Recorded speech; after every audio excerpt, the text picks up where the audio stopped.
pre. Anong ginagawa mo, pre? Yung naayos mo dyan.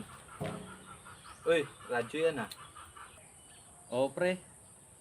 Kasi pahuli ko yung maingay sa gabi. Maingay yung kapitbahay ko sa gabi. Pahuli ko sa pulis. Kaya inaayos ko tong radyo ko. Ah, uy, mahirap yan, pre. Lalo na sa gabi, di ka makatulog. Sino bang pahuhuli mo?